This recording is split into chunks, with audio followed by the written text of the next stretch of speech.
10 বছরে চীনের জনসংখ্যা কমবে 5 কোটি। বিশ্বের এক সময়ের সর্বাধিক জনসংখ্যাবহুল দেশ চীন, কিন্তু বর্তমানে এই দেশটি এক চরম সংকটের সম্মুখীন। জন্মহার ক্রমাগত কমে যাওয়ার ফলে আগামী দশকের মধ্যে চীনের জনসংখ্যা 5 কোটি 10 লাখ কমে যাওয়ার শঙ্কা প্রকাশ করেছে বিভিন্ন গবেষণা।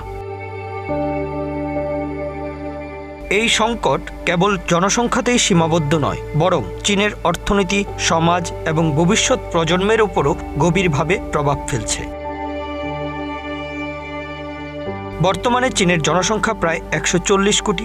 2025 সাল নাগাদ চীনের জনসংখ্যা 136 কোটিতে নেমে আসতে পারে। জাতিসংঘের পূর্বাভাস 2100 সালের মধ্যে চীনের জনসংখ্যা অর্ধেকে নেমে আসতে পারে।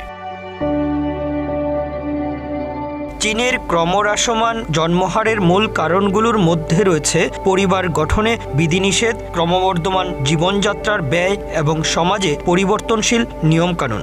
সন্তান জন্মদান এবং লালন পালনের খরচ বৃদ্ধির ফলে নারীরা সন্তান নিতে অনাগ্রহী হয়ে উঠেছেন।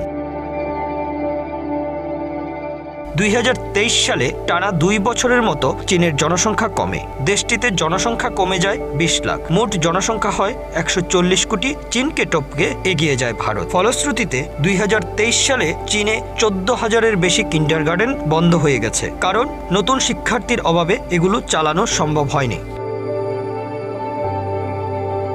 অর্থনীতিবিদরা বলছেন, বয়স্ক জনসংখ্যা বৃদ্ধি পাওয়ায় কর্মশক্তি হ্রাস পেয়েছে। এর ফলে অর্থনীতি, পেনশন ব্যবস্থা এবং স্বাস্থ্যসেবা কাঠামোর উপর চাপ বৃদ্ধি পাচ্ছে।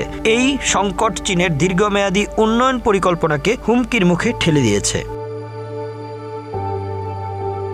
এই সংকট মোকাবেলায় চীন সরকার নানা উদ্যোগ নিয়েছে। 2016 সালে এক সন্তান নীতির পরিবর্তে 2 সন্তান নীতি গ্রহণ করা হয়। 2021 সালে চালু হয় 3 সন্তান নীতি। সন্তান নীতি উদ্বুদ্ধ করতে নগদ অর্থ, বর্ধিত মাতৃত্বকালীন এবং পিতৃত্বকালীন ছুটি এবং অন্যান্য প্রণোদনা দেওয়া হচ্ছে। সম্প্রতি চীন সরকার চাইল্ড বার্থ ফ্রেন্ডলি সোসাইটি কর্মসূচি চালু করেছে। এর আওতায় শিশু লালন পালনের সুবিধা বৃদ্ধি, চাইল্ড কেয়ার পরিষেবা উন্নত করা এবং সন্তান জন্মদানে বিশেষ দল গঠন করা হয়েছে।